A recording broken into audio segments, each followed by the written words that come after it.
మన swipe Wonderla toilet cleaning ను సులభంగా మార్చే పవర్ఫుల్ ప్రొడక్ట్ ఎలిమ్ టాయిలెట్ క్లీనర్.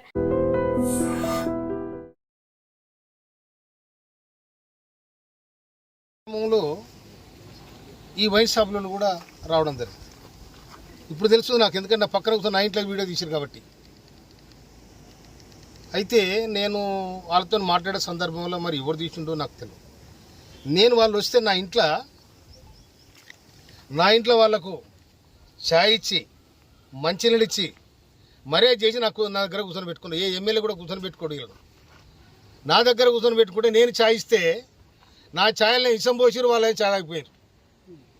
ఇది తీన్మార్ మాలిగాడు చేసిన లెక్క. ఇది వాని మనసులు ఇవాళ ఒక మందుల సామెలంటోడు నికారసన ఉద్యమకారుణ్ణి ఇవాళ తుంగతుర్తి ప్రజలు నన్ను దీవించి ఈ విధంగా గెలిపించారు. నన్ను డ్యామేజ్ చేయడానికి, నా మీద బ్లాక్మెయిల్ చేసి నాతో డబ్బులు తీసుకోవడానికి టీఆర్ఎస్తో కుమ్మక్కై నేను లిక్కర్ దందా చేసినా, లేక మూల దందా చేసినా, ఏం దందా చేస్తా నేను? నా దందంతా ప్రజలతోనే, నా జీవితం ప్రజలతోనే బతికినాను నేను. అందుకోసమని నాతో డబ్బులు లేని నాడు జనము మొన్న ఎన్నికలలో నాకు సందాలిచ్చి గెలిపించుకుని ప్రజలు. అటువంటి చిల్లర దందాలు నేను చేయను. కానీ చిల్లరేషాలు వేసి ఇవాళ ఎవడైతే నా మీద వీడియో తీసుండో వాడు పోయి ఇవాళ ఆ తీర్మానం మలే స్టూడియోలో కూర్చున్నాడు. మరి అతను చేయించినాడు అనుకోవాలా, ఎవరు చేయించినాడు అనుకోవాలా నేను? అందుకోసం దీన్ని చట్టపరంగా ఇవాళ ఒక దళితుడు, ఒక మాదిగ వ్యక్తి రాష్ట్ర ప్రభుత్వంలో ఉండడం ఇష్టం లేదా? బీసీలు అంటారు, ఎస్సీలు అంటారు, ఎస్టీలు అంటారు, సామాజిక న్యాయం. ఎక్కడ పోయినా సామాజిక న్యాయం ఇదేనా? బ్లాక్ మెయిల్ రాజకీయాల సామాజిక న్యాయం ఇదేనా? ఇది కాదు కదా. సమాజం ఏమనుకోవాలి? దమ్ముంటే తుంగతుర్తి గడ్డ మీదకి రా, తుంగతుర్తి గడ్డ మీదకి వచ్చి ఇవాళ నేను చేసింది నాకు చెప్పాలి. లేకపోతే దీని చట్టపరంగా నేను తప్పకుండా నేను చర్య తీసుకోవడానికి ప్రభుత్వాన్ని విజ్ఞప్తి చేస్తాను. నా ఇంట్లో తిని నా ఇంట్లో ఇష్టం కలిపిపోతే ఇంతకంటే ద్రోహం ఏముంటుంది? వాటిని నాకు ఫోన్ చేసి ఇంకా నీ వీడియోలు ఉన్నాయంటే, వీడియోలు అన్ని మలిచి నూక్కోరా నువ్వు, అన్ని మలిచి నూక్కో, ఏడు నువ్వు కూడా నూక్కో కొడక. మళ్ళా కనుక ఇది వస్తే తొక్కి నేను కసరే తొక్కబో చూసుకోలేను.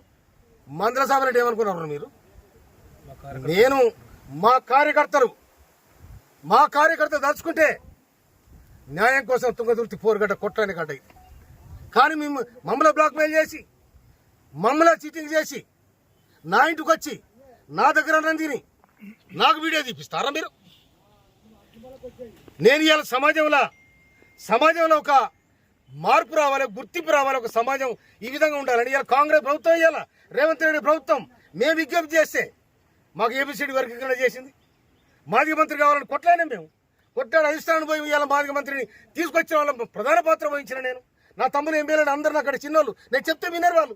అరే తమ్ముడు, మనము చెదిరిపోతే ఆగమైతే వద్దురా, రాష్ట్ర ప్రభుత్వానికి మనం విజ్ఞప్తి చేస్తే మనకు మంత్రి పదవి వస్తుంది, సామాజికంగా మాదిగలకు కూడా అవకాశం ఉంటుంది అని చెప్పి నా ప్రయత్నం చేసిన. ఈ ప్రయత్నం కూడా మీరు ఓర్వలేకపోతారు. మీరు ఓర్వలేకపోయినా ఓర్చున్నారు, అది నీ కర్మ. కానీ ఇవాళ సమాజంలో చెప్పే మాటలు ఒకటి, చేసేది ఒకటి, చీటింగ్ దందాలు, మాఫియా గ్యాంగులు ఏమంటారంటారు, నా దగ్గర చూపెడతారా? అందుకోసమనే ఇవాళ నేను నా మీదనైతే ఎవరైతే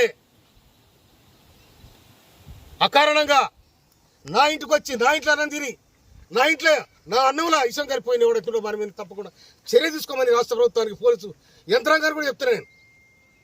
నిజంగానే నాకు ఎవరు డబ్బులు ఇచ్చే చెప్పాను, వాళ్ళు వస్తే తప్పకుండా అన్ని వ్యవహారాలు మాట్లాడతాం. ఒక మనిషి ఇంటికి వచ్చినప్పుడు ఉత్తు వచ్చి కూర్చున్నా కూడా ఏం జరుగుతుంది, తుంగతుర్తి ఏం జరుగుతుంది, రాష్ట్రం ఏం జరుగుతుందని మాట్లాడతాం. నిజంగా ప్రస్తుతం ఉన్నటువంటి సమాజం దేనికి ప్రయారిటీ ఇస్తుంది? ఆర్థిక సంబంధాల చుట్టూ మాత్రమే తిరుగుతుంది. మళ్ళీ ఎన్నికలంగానే చాలా విరక్తి కలుగుతాం. మంచి అనిపిస్తుంది కదా, లేడీస్ కూడా ఛాలెంజింగ్ జాబ్స్ చేసినప్పుడు చాలా బాగుంటది. ట్రాఫిక్ అసిస్టెంట్స్ గా నియమించిన ట్రాన్స్జెండర్స్ అందరితో సాల్యూట్ చేయించుకుంటున్నారు. ఫుడ్ డెలివరీ ఇవ్వటానికి వెళ్ళినటువంటి డెలివరీ బాయ్ అనిల్ పై కళ్ళ ముందు పెళ్ళండి